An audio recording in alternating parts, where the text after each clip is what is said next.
Eh bien bonjour à toutes et à tous, bienvenue sur ma chaîne YouTube des figurines et des jeux pour un nouveau tuto de peinture dédié à Guild Ball. On va apprendre à peindre Brick, un des colosses du jeu. Bah, écoutez, sans plus tarder, on va attaquer le tuto de peinture en commençant par une sous-couche de base Primary White. Nous allons ensuite prendre de l'Hardnet Carapace, de l'uniforme gris et du Warpaint Mixing Medium, donc pour mieux contrôler la peinture. Donc là je fais un petit mélange à raison de 50-50. Donc le médium va m'aider à, on va dire, à contrôler cette peinture au lieu de glisser sur la figurine. Donc je trouve que le médium est bien sympathique pour ça. On va prendre du Viking Blue pour tout ce qui est vêtements principaux, bien dilués également. Ensuite, on va passer à du Tannet Flèche pour tout ce qui est peau de briques. Donc je passerai plusieurs couches de façon à avoir une couleur uniforme sur la figurine. Je vais prendre ensuite du Desert Yellow pour le vêtement qu'il a devant. Voilà, j'ai envie de contraster un petit peu avec ce bleu. Hein, le jaune et le bleu vont bien ensemble. Une fois terminé, je vais prendre du Dirt Spatter pour tout ce qui est cheveux et les petits marteaux qu'il a sur le côté. Voilà, je vais faire un petit ensemble uniforme aussi, hein, de façon à ce que les couleurs se répètent à certains endroits. Je vais prendre du Werewolf Fur pour tout ce qui est cuir, donc tout ce qui est ceinture, le dos aussi, l'assemblage qui permet de maintenir l'armure, pour ensuite passer à du Banshee Brown. Donc le Banshee Brown va me servir à faire la pierre qu'il tient sur le côté. Je vais essayer de faire un effet marbre. Voilà, j'avais bien envie de changer, de ne pas faire une pierre grise. On va prendre du Quick Shade Wash Mixing Medium et du Blue Tone. Donc là on passe au Shade pour tout ce qui est vêtements de couleur bleue. Donc le Wash Mixing Medium permet mieux de contrôler notre lavis. Ça coule moins le long de la figurine. Donc j'ai trouvé cette texture très intéressante. On va prendre du Mid Brown pour assombrir, on va dire, le pagne, hein, le vêtement qu'il a devant. Une fois sec, on va prendre du Light Tone et on va passer ce lavis pur, hein, sur la pierre, comme je disais tout à l'heure, pour essayer de donner un effet un petit peu marbre. On prend ensuite du Deep Shader pour assombrir tout ce qui est cuir, donc les ceintures, tout ce qui maintient l'armure. On va prendre ensuite du Light Tone, cette fois-ci avec du Quick Shade, Wash Mixing, donc toujours pour contrôler ce wash, et on va passer plusieurs couches sur la peau de brique, de façon à ce que ça ne soit pas trop contrasté. Allez, on va passer maintenant aux éclaircissements. Allez, on va commencer les éclaircissements avec du Laser Brown. Alors, du Laser Brown pour les cheveux. Donc, on va tracer de fins traits au niveau de la sculpture. On va éclaircir de nouveau les cheveux avec du Desert Yellow et du Laser Brown. Donc, toujours même technique. Donc, j'éclaircis sur les cheveux. Voilà ce qui vient simuler la lumière zénithale, et je vais prendre du Desert Yellow pur cette fois-ci pour refaire des toutes petites touches à certains endroits, et j'en aurai terminé pour les cheveux. Allez, on va passer maintenant à du Barbarian Flèche pour éclaircir la peau. Donc voilà, un petit peu sur les arêtes. Alors là, sur des un petit peu plus grande surface, en laissant les ombrages précédents. On va prendre du Barbarian Flèche et de l'Elf Flèche, donc de la chair elfe, cette fois-ci pour éclaircir sur les arêtes, hein, on réduit la surface petit à petit. Donc là je vais prendre du Brain Mat Beige que je vais mélanger à la couleur précédente, et cette fois-ci en remontant tout doucement, donc je précise que c'est dilué légèrement avec de l'eau, on va aller sur les endroits les plus prononcés de la figurine, notamment sur les pommettes au niveau des joues, du nez, du menton, enfin tout ce qui capte la lumière directement, donc sur les zones les plus saillantes. On va ensuite passer à du matte white et du matte black pour les yeux.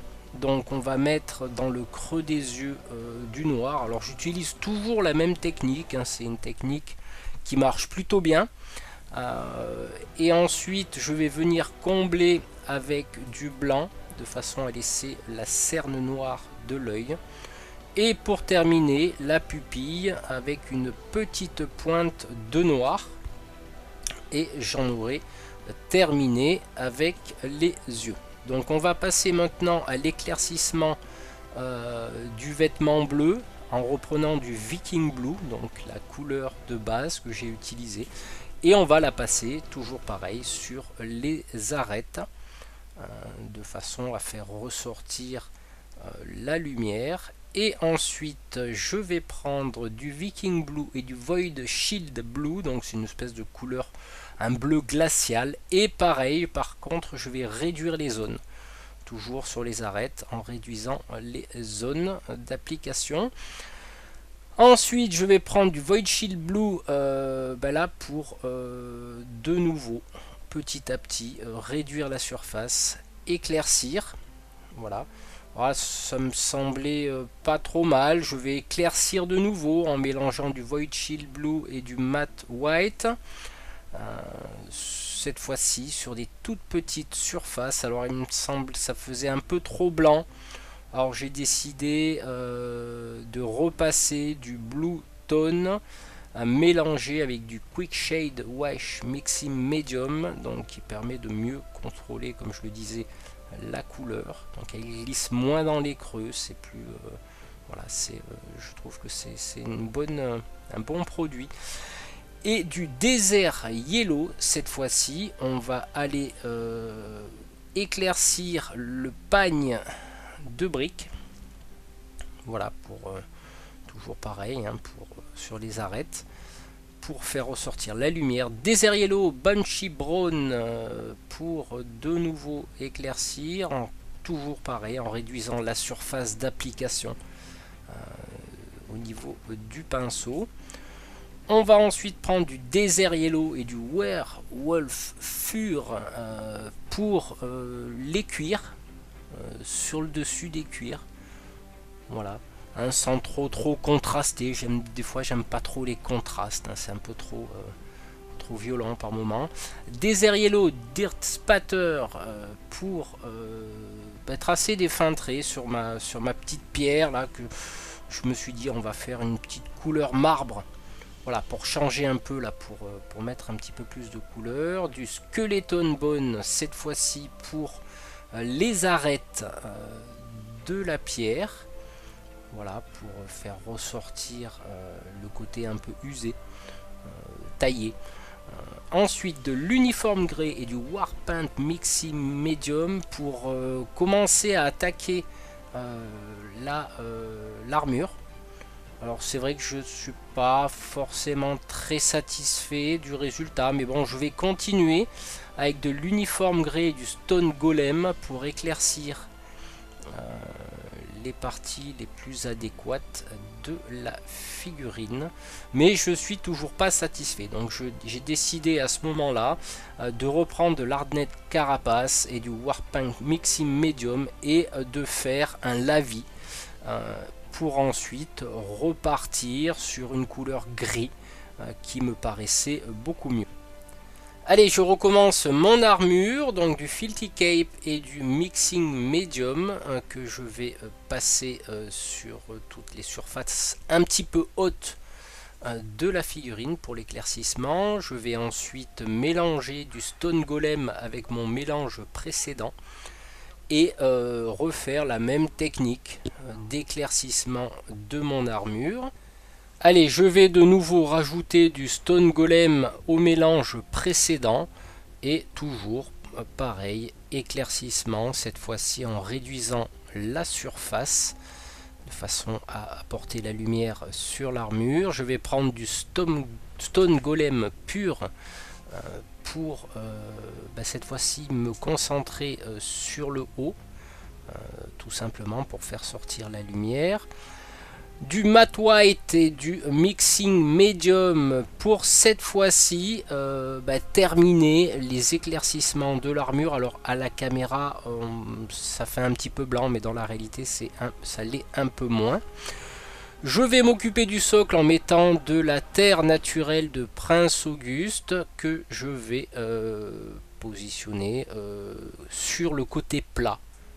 Le côté bombé on le peindra plus tard. Allez, on va prendre du Skeleton Bone pour faire un brossage à sec sur le socle.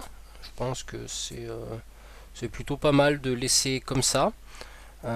Et ensuite, une fois sec, je vais prendre du Wolf Grey pour peindre le contour du socle, pour reconnaître son équipe sur la table. Je pense que c'est une bonne astuce pour les reconnaître. Allez, une fois sec, je vais prendre du vernis mat anti-shine et nous allons passer aux finitions de la figurine avec tout un ensemble d'herbes statiques, de décors pour ongles, de colle à bois, enfin bref, tout ce qu'il faut pour agrémenter le socle. Je vais commencer par prendre de la colle à bois et y mettre un petit diamant. Voilà, j'aime bien, c'est sympathique. Ça fait une petite touche finale, voilà, c'est toujours sympa d'avoir des petits diamants sur nos figurines médiévales fantastiques. Ensuite, je vais mixer de la colle à bois avec de l'eau et je vais en mettre un petit peu sur tout le socle, de façon à recevoir de l'herbe statique de Prince Auguste.